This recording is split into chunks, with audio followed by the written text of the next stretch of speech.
WhatsApp guys, मस्त मजेदार एक और थग लाइफ है संबित पात्रा सर की और उनकी डिबेट है सुप्रिया श्रीनेट के अगेंस्ट। तो इनकी डिबेट के भाई मैं फैन हूँ भैया। आज जो एक फनी कॉमेडी हो जाती है ना, सरकास्टिकली करते हैं एंजॉय। चैनल में तो प्लीज सब्सक्राइब, वीडियो को कर दे लाइक। 1 2 3 गो। मैं सबसे पहले भारत जोड़ो यात्रा पर बात करूंगी क्योंकि मेरे लिए ये पॉलिटिकल या कोई दार्शनिक विषय नहीं है, ये मेरे लिए बड़ा इमोशनल विषय है। अच्छा, और ठीक है। मैं स्टूडियो में खड़े होकर भाषण नहीं देती हूँ।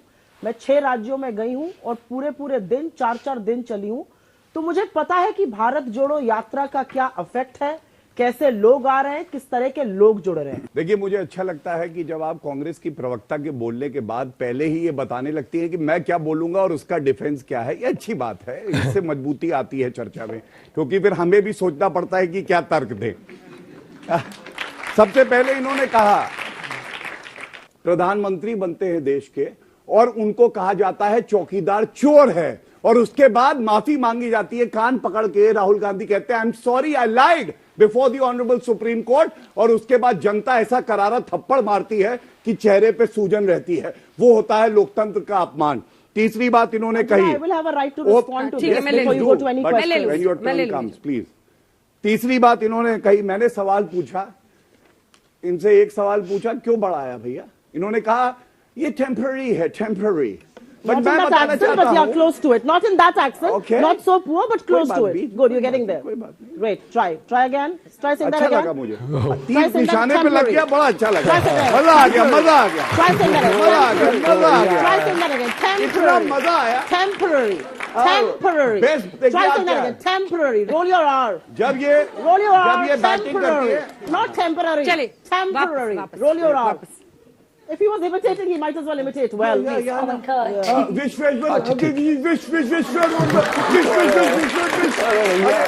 विश्वेश्वरैया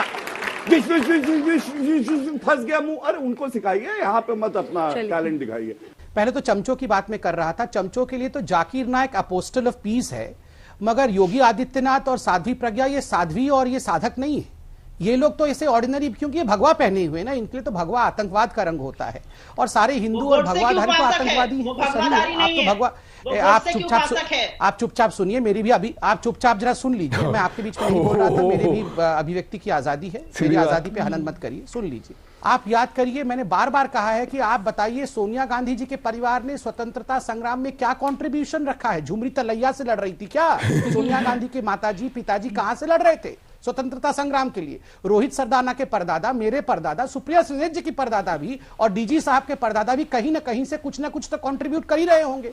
मगर सोनिया गांधी के पिताजी स्टीफेनो माइनो, जो कि मुसोलिनी के राइट हैंड आदमी थे, और खुद उन्होंने अपने इंटरव्यू में आउटलुक में 1998 में कहा है, सुनिए, सुन लो, दादाजी की बात कर रहा हूं, आपकी दादाजी की बात कर रहा हूं, कान खोल के सुनो। पहले स्टीफेनो माइनो की कहानी सुनो। आज तक के सारे जो दर्शक, आप तमीज से बात करो। मैं आपके बीच में नहीं बोलता हूं कि तू तड़ाक करना बंद करो और सुनो मेरी बात। मैं बिल्कुल बीच में नहीं बोलता हूं, ये आप चिल्लाना बंद करो बिल्कुल। रोहित जी, इनको पूरा बंद कराइए। ये क्या है? ये कहां से पकड़ के लाते हैं? इस प्रकार चिल्ला चोट करती है, ये क्या है? ये कैसी प्रवक्ता है? ये क्या, किसको पकड़ाते हैं? मैं तो शांति से सुना इनको, ये सुनेंगे नहीं, ये तू तड़ाक करेंगे, कैसी बात है? चुप करा के बैठाइए, मुझे कंप्लीट करने दीजिए, फिर ये बोलेंगे। देखिए, इन्होंने यहां पर फैसिज्म की बात की, मैं बता दूं और जनता से कहूंगा, 1998 के आउटलुक के उस मैगजीन को पढ़िए जिसमें स्टीफेनो माइनो, सोनिया जी के पिताजी ने इंटरव्यू दिया है और कहा है कि हां, मुसोलिनी और हिटलर मेरे गुरु थे।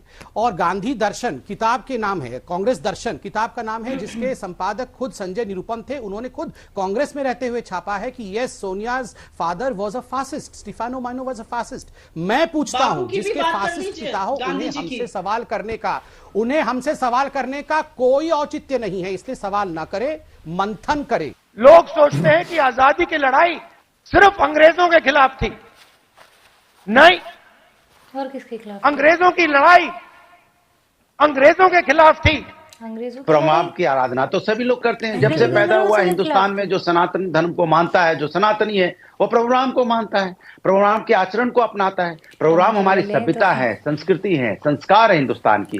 लेकिन आप उनको मानते कहाँ हो? इसलिए मैं कहता हूं आप राम भक्त नहीं हो सकते। ये दर्द उनका समझ में आता है सौरभ भाई, जब जाकर राम जी का नाम लेते लेते सत्ता में आते हैं और सत्ता पाने के बाद जाके रामद्रोहियों की गोद में बैठ जाते हैं, उनके पास चले जाते हैं जो हमेशा कहते रहे कि भगवान राम काल्पनिक हैं, उनके साथ जाके खड़े हो जाते हैं जो कहते हैं कि नहीं, भगवान राम का मंदिर नहीं बनना चाहिए। उनके साथ जाकर खड़े हो जाते हैं जो ये कहते रहते हैं कि नहीं, यहाँ पर तो मंदिर की जगह कुछ और बना दो।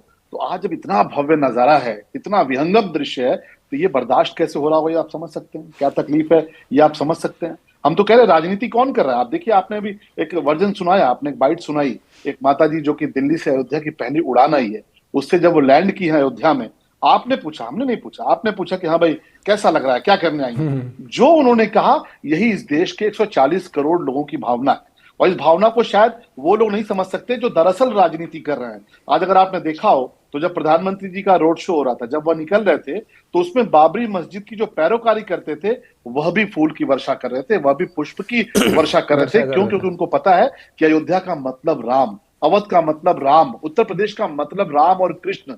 तो डॉक्टर गुरु, गठबंधन की सरकारों पर प्रधानमंत्री मोदी का बयान, तो मैं सबसे पहले तो यही पूछ रही हूं आपसे कि केंद्र में आपकी सरकार एनडीए की है, बीजेपी की है? गरिमा जी, यदि 2009 से हम लोग आम चुनावों के नतीजों पे अपना ध्यान आकर्षित करें तो 2009 में भी कांग्रेस सिंगल हैंडेडली 200 से अधिक सांसदों के साथ जीत करके आती है। और एक दौर था 90 से लेकर के 2009 तक जब हम कह सकते हैं कि अनस्टेबल, अस्थिर सरकारों का दौर था। और उसी दौर में किस प्रकार से क्या क्या कॉम्प्लिकेशंस आते थे, मैं आपके शो भाई कभी बहुमत नहीं होगी तो मैंने एक पुस्तक देखा, इस पुस्तक का मैंने पहले भी जिक्र किया है। इस पुस्तक में 2007 का जिक्र है जब यूपीए की पहली सरकार बनी थी और Congress, left party, Samajwadi party, राष्ट्रीय जनता दल, तमाम दल मौजूद थे। 2007 वो साल था जब ऐतिहासिक न्यूक्लियर डील पे एक आम सहमति बनती दिख रही थी। और न्यूक्लियर डील को रोकने के लिए, न्यूक्लियर डील ना हो इसके लिए मनमोहन सिंह जी पे दबाव बना रहे थे लेफ्ट पार्टी के लोग। और यहां पे स्पष्ट रूप से मेंशन्ड है कि टेलीग्राफ के अखबार में अगस्त के महीने में 2007 में एक हेडलाइन आई थी जिसमें मनमोहन सिंह ने कहा था, सो बी इट, अगर लेफ्ट पार्टी हमारा सपोर्ट खींचना चाहती है, सरकार गिराना चाहती है तो सरकार गिरा दे, लेकिन न्यूक्लियर डील के साथ हम आगे बढ़ेंगे। उसके बाद वो डिबेट मस्त लगी पहली बात तो, वो जो संबित पात्रा की थी वो भी पुरानी ही थी। और वो भाई वो भी जिस तरीके से वो बातें खोलते हैं ना इस तरीके से कि क्या उनका स्वतंत्रता में उनका कुछ योगदान था नहीं था, जो कि सबको पता है कि वो उनका नहीं था, जिनका था वो सबको पता है कि इनका योगदान था। और एक वो जो गौरव भाटिया सर ने जो मिमिक्री करी ये वो करके, वो मेरे को बहुत फनी, क्योंकि वो टेम्पररी बोला, उन्होंने कहा करने को भी तो पूरा अच्छा, तो उन्होंने कहा अच्छा भैया डिबेट, यही तो मैं कहता हूँ, डिबेट में जब ऐसे स्वादिष्ट नज़ारे देखने को मिलते हैं ना जो आपको हंसा दे, उनकी बातें अलग होती है। और भाई देखो, इलेक्शन अब आ रहे हैं, नजदीकी है, तो सोच समझ कर वोट करें। और देश का भविष्य, वो कहते हैं ना, वोटर्स के हाथ में होता है, अपना फ्यूचर देख के देश की तरक्की किस हाथों में होनी चाहिए। मिली जुली सरकार अगर बन जाती है, आपको पता ही है भाई साहब, डामाडोल रहता है, कुछ ढंग से नहीं हो पाता, फंक्शनिंग नहीं हो पाती है। बाकी आपको कैसी लगी डिबेट, अपना पॉइंट ऑफ व्यू जरूर कमेंट करके शेयर करना। ऐसी जबरदस्त मजेदार डिबेट्स आप लोग लाते रहेंगे। Till then bye, have a good day, take care.